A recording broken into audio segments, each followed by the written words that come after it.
السلام علیکم، میں عبید الرحمن فنکدہ کے توسط سے آپ کی خدمت میں حاضر ہوں۔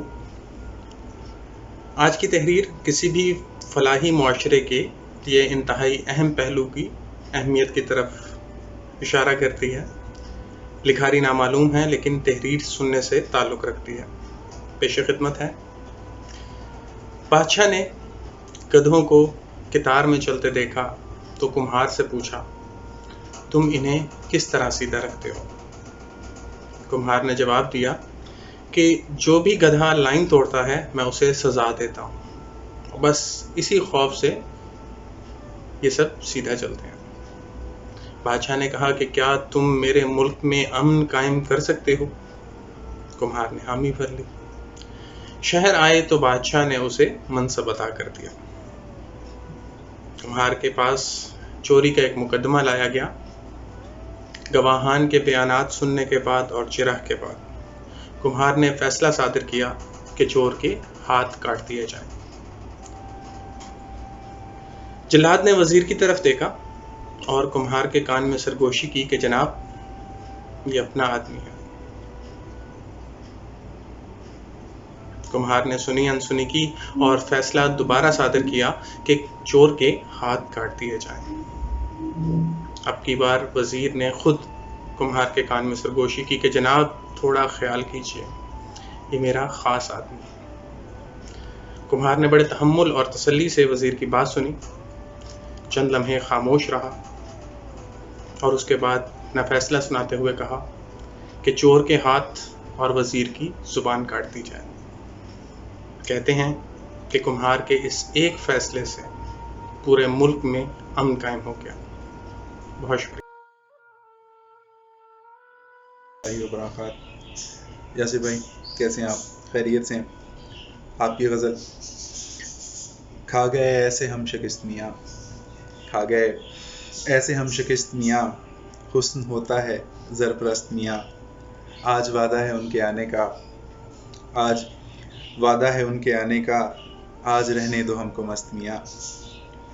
ان کی یادوں کا ایک خزینہ ہے، ان کی یادوں کا ایک خزینہ ہے، کب کہا ہم ہیں تنگ دست میاں، کب کہا ہم ہیں تنگ دست میاں، حق پرستی و حق شناسی ہے، حق پرستی و حق شناسی ہے، ہم ہیں اور وعدہ الست میاں، گود میں باطلوں کے پالے ہوئے، گود میں باطلوں کے پالے ہوئے، کاہے بنتے ہیں حق پرست میاں، دیکھو کردار کی بلندی سے، دیکھو کردار کی بلندی سے، کوئی لگتا نہیں ہے پست میاں، یہ دنیا گزر ہی جائے گی، یہ دنیا گزر ہی جائے گی، کیجے عقبہ کا بندوبست میاں، کیجے عقبہ کا بندوبست میاں، سب سے زیادہ ہی باخبر ٹھہرے، سب سے زیادہ ہی باخبر ٹھہرے، نامی لگتے ہیں حال مست میاں، کھا گئے ایسے ہم شکست میاں، حسن ہوتا ہے زرپرست میاں۔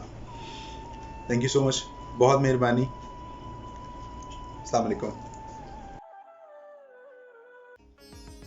السلام علیکم، فنکدہ سے عبید الرحمن آپ کی خدمت میں ایک بار پھر حاضر ہے۔ آج کی نظم جس کا عنوان ہے حسن کوز اگر، نون میم راشد کی ہے اور جدید اردو نظم کے امام نظر محمد راشد، جن کو عرف عام میں نون میم راشد کے نام سے بھی جانا جاتا ہے، انہوں نے قدیم روایات سے بغاوت کر کے اردو نظم کو نیا اسلوب اور نئی حیت دی۔ حسن کوز اگر ان کی تخلیقی صلاحیتوں کی معراج سمجھی جاتی ہے۔ آپ کی خدمت میں پیش ہے، لطف اندوز ہوئیے گا۔ جہاں زاد نیچے گلی میں تیرے در کے آگے، یہ میں سوختہ سر حسن کوز اگر ہوں، تجھے صبح بازار میں بوڑھے عطار یوسف کی دکان پر میں نے دیکھا تو تیری نگاہوں میں وہ تابناکی تھی، میں جس کی حسرت میں 9 سال دیوانہ پھرتا رہا ہوں۔ جہاں زاد 9 سال دیوانہ پھرتا رہا ہوں۔ یہ وہ دور تھا جس میں نے کبھی اپنے رنجور کوزوں کی جانب پلٹ کر نہ دیکھا۔ وہ کوزے میرے دستے چابک کے پتلے، گلو رنگ و روغن کی مخلوق بے جاں، وہ سرگوشیوں میں یہ کہتے حسن کوزگر اب کہاں ہے؟ وہ ہم سے خود اپنے عمل سے خداوند بن کر خداؤں کی مانند ہے روئے گرداں۔ جہاں زاد 9 سال کا دور یوں مجھ پہ گزرا کہ جیسے کسی شہر مدفون پر وقت گزرے۔ تغاروں میں مٹی کبھی جس کی خوشبو سے وارفتہ ہوتا تھا میں، سنگ بستہ پڑی تھی۔ سراہی و مینا و جام و سبو اور فانوس و گلداں میری ہیچ مایا معیشت کے اظہار فن کے سہارے شکستہ پڑے تھے۔ میں حسن کوزگر پابگل خاک بر سر براہنا سر چاک یولیدہ منہ سر بزانوں، کسی غمزدہ دیوتا کی طرح وہمے کے گلولا سے خوابوں کے سیال کوزے بناتا رہا تھا۔ جہاں ذات 9 سال پہلے تو ناداں تھی، لیکن تجھے یہ خبر تھی کہ میں نے حسن کوزگر نے تیری کاف کی سی افقتاب آنکھوں میں دیکھی ہے وہ تابناکی کہ جس سے میرے جسم و جاں ابر و مہتاب کا راہ گزر بن گئے تھے۔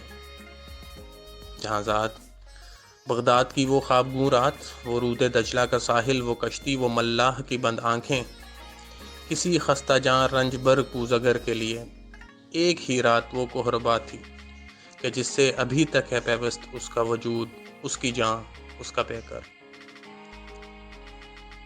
مگر ایک ہی رات کا ذوق دریا کی وہ لہر نکلا، حسن کوزگر جس میں ڈوبا تو ابھرا نہیں ہے۔ جہاں ذات اس دور میں ہر روز وہ سوختہ بخت آ کر مجھے دیکھتی، چاک پر پابگل سر بزانوں تو شانوں سے مجھ کو ہلاتی، وہ شانوں سے مجھ کو ہلاتی۔ حسن کوزگر ہوش میں آ، حسن اپنے ویران گھر پر نظر کر، یہ بچوں کے تنور کیوں کر بھریں گے حسن، اے محبت کے مارے محبت امیروں کی بازی، حسن اپنے دیوار و در پر نظر کر۔ میرے کان میں یہ نوائے حزین یوں تھی جیسے کسی ڈوبتے شخص کو زیر گرداب کوئی پکارے۔ وہ اشکوں کے انبار پھولوں کے انبار تھے ہاں، مگر میں حسن کوزگر شہر اوہام کے ان خرابوں کا مجذوب تھا جن میں کوئی صدا، کوئی جنبش، کسی مرغ پراں کا سایہ، کسی زندگی کا نشان تک نہیں تھا۔ جہاں ذات میں آج تیری گلی میں یہاں رات کی سردگوں تیرگی میں تیرے در کے آگے کھڑا ہوں، سر و منہ پریشاں، دریچے سے وہ کاف کی سی طلسمی نگاہیں مجھے آج پھر جھانکتی ہیں۔ زمانہ جہاں ذات وہ چاک ہے جس پہ مینا و جام و سبو اور فانوس و گلداں کے مانند بنتے بگڑتے ہیں انسان۔ میں انسان ہوں، لیکن یہ 9 سال جو غم کے قالب میں گزرے، حسن کوزگر آج ایک تودۂ خاک ہے جس میں نم کا اثر تک نہیں ہے۔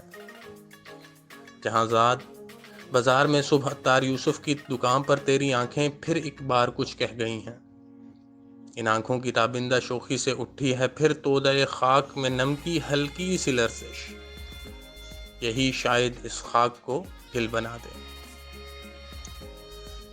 تمنا کی وسعت کی کس کو خبر ہے جہاں ذات، لیکن تو چاہے تو بن جاؤں میں پھر وہی کوزگر جس کے کوزے تھے ہر کاخ و کو اور ہر شہر و کریا کی نازش، تھے جن سے امیر و گدا کے مساکن درخشاں۔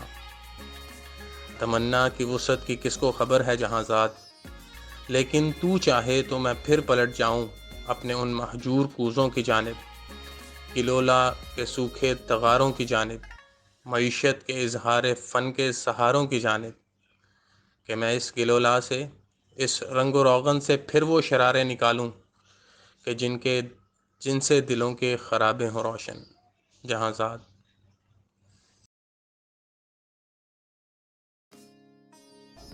السلام علیکم ورحمۃ اللہ، کیسے ہیں آپ لوگ؟ امید ہے خیریت سے ہوں گے۔ فن کدا کے توسط سے محمد حسن آپ کی خدمت میں پھر حاضر ہوں۔ آج کی غزل آپ کی نظر ہے۔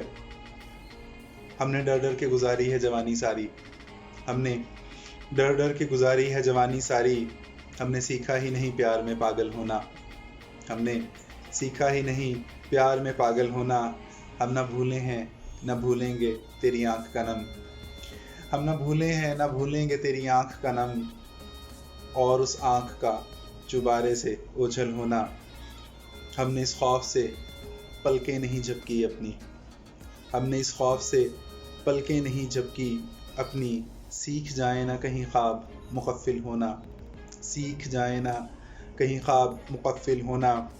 اے جنوں سیکھ میرے یار، اے جنوں سیکھ میرے یار، یہ پتھر رکھ دے،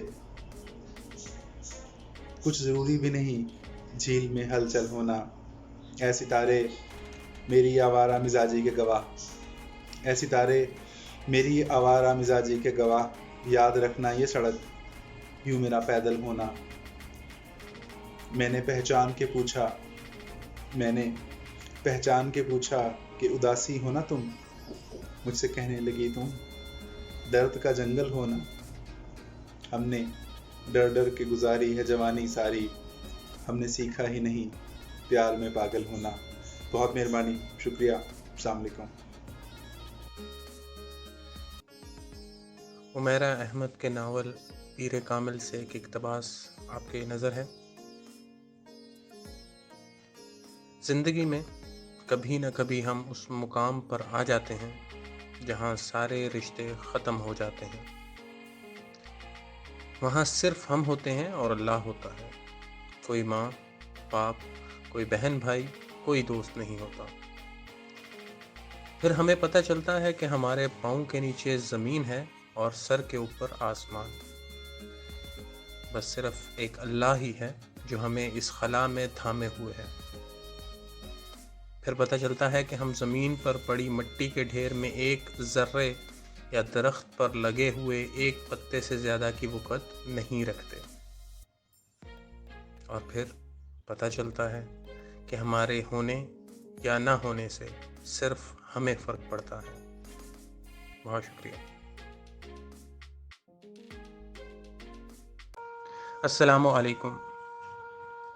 مرزا ادیب اردو ادب میں کسی تعارف کے محتاج نہیں ہیں۔ ان کی کتاب مٹی کا دیا سے ایک اقتباس آپ کے پیش خدمت ہے۔ ابا جی مجھے مارتے تھے تو امی بچا لیتی تھیں۔